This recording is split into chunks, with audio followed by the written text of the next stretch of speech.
忽如其来的一嗓子，让姬小萌瞬间愣住。他喜欢未雨绸缪，所以来之前把很多可能发生的突发情况都考虑在内，但考虑的都是敌方阵营，也就是这些被围堵的路人会怎么样。他考虑过可能会被攻击，可能会被谩骂，也可能遇到有人求饶，甚至也有极小的几率遇到现实中认识自己的熟人。但他为这些可能都做好了预案，即便今天说衣服都是回收来的，说自己小时候就跟着父母移民欧洲，也不是他的即兴发挥，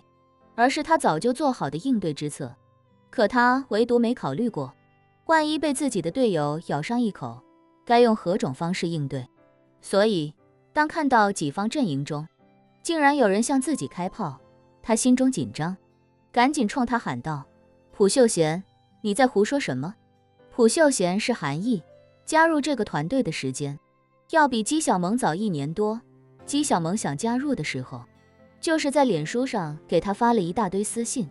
苦苦哀求之下，朴秀贤才向组织举荐了他。而且当初姬小萌刚加入的时候，朴秀贤还手把手的带过他。那个时候他觉得姬小萌和自己一样都是亚裔，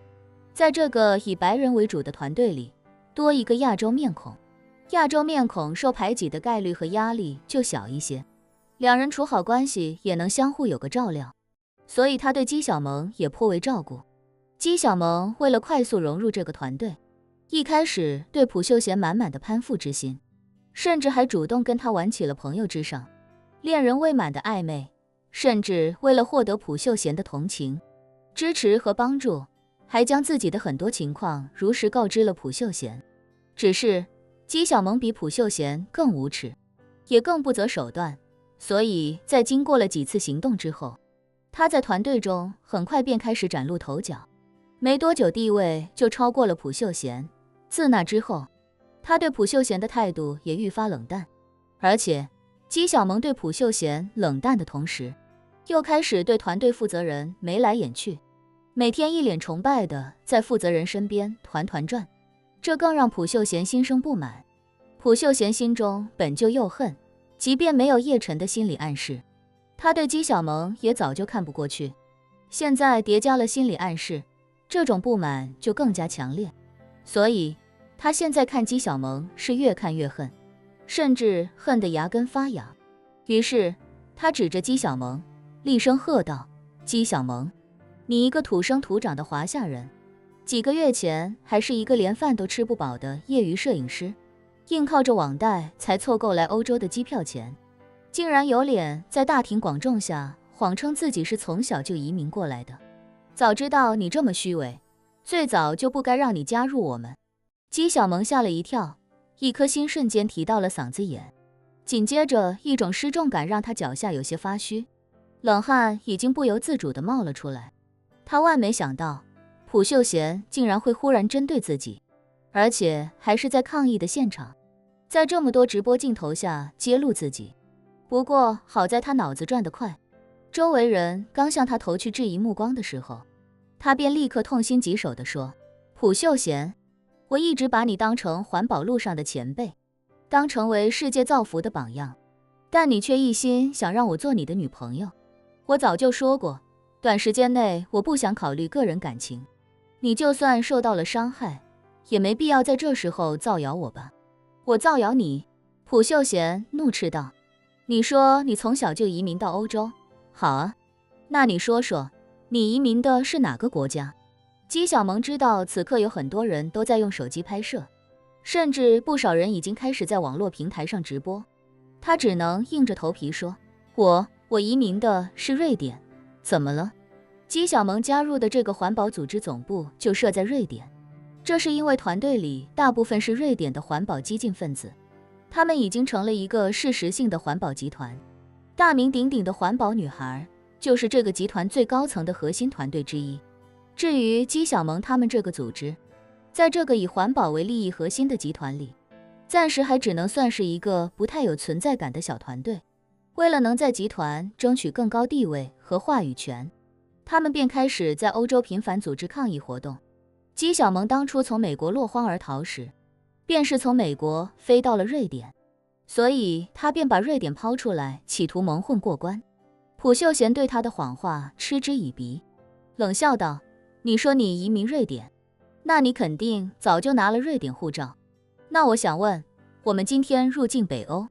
你带的护照为什么还是华夏护照？反正大家护照都带在身上，你敢把你的护照掏出来给大家看看吗？”姬小萌一笑，不知如何是好，便只能看向团队的负责人，用眼神向他求助。团队负责人也没想到团队内部忽然出现这种事情，为了稳定局面，避免团队形象受损，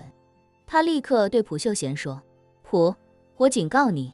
不要把你的私人生活带到环保事业中来。如果你继续因为一己私欲污蔑团队，那我就把你这匹害群之马踢出去。”朴秀贤早就失去了常规判断力，他见团队老大也在维护姬小萌，更是怒从心生，于是他飞奔几步，直接跳上了最前面一辆奔驰轿车的车顶，大声对着那些被围堵的人喊道：“我实话告诉你们，这个环保组织搞这种抗议活动，根本就不是为了什么环保，什么全球变暖，狗屁，都是生意。欧洲很多风力和光伏发电的上下游企业，都会定期向我们捐款，提供活动经费，为的就是让我们给火电站施加压力，给欧洲各国政府施加压力，让他们逐步关停火电站。德国的事情你们知道吧？火电站被关了，居民用电价格飙升一半，那些搞风电、光伏的，一个个都赚得盆满钵满。还有，我们来北欧拦路抗议，也不是为了什么环保，是因为我们要借环保制造影响力，在网上吸引粉丝关注，不但会呼吁粉丝捐助活动经费，还会再呼吁所有欧洲人将衣物捐出来进行回收再利用，避免污染环境。如果你们上网查一下，能看到我们在其他国家、其他城市抗议的视频，每一次都会给大家一个环保网站的地址，号称是投资数百万欧元打造了一条绿色环保回收生产线，但其实根本就是个空壳公司。如果你们按照那个地址把旧衣服寄过去，那些衣服不会被送去回收，而是会被统一打包，直接出口给非洲，甚至连航运的运费都是非洲经销商承担。我们不需要投资1分钱成本，只需要出点人力，就能用你们捐赠的衣服换取大量金钱，而且这些钱全都进了我们的口袋，尤其是那些负责人的口袋。还有，你们知道我们为什么要在欧洲各国的博物馆里蓄意破坏那些世界名画吗？实话告诉你们，那都是有收藏家背地支持的。只要我们能毁掉某些大师的某一幅名作，媒体报道之后，这个大师的作品就会在收藏界火起来，而且只要我们毁掉一幅，他的存世作品就会少一幅，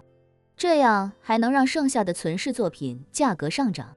收藏家只需要在家里坐着，藏品价值就会暴涨一大截。说罢，他指着团队负责人，冷声道：“就是这个人，每一次活动赚到的钱，大部分都进了他自己的口袋。他上个月刚买了一台6.2升排量的道奇挑战者，那几乎是市面上能买到的排量最大的肌肉车之一。一个口口声声把环保挂在嘴边的人，竟然买了排量最大的车，你们想想这到底有多讽刺？”接着他又指向姬小萌，怒斥道：“这个谎话连篇的女人，一坐进那辆道奇挑战者就一脸媚笑，要多开心有多开心，还几次恳求带她体验漂移。我从未见她指责过那辆车不环保，可是今天她却连一个开特斯拉的车主都不放过，站在环保的制高点大放厥词，简直就是垃圾中的垃圾，贱人中的贱人。”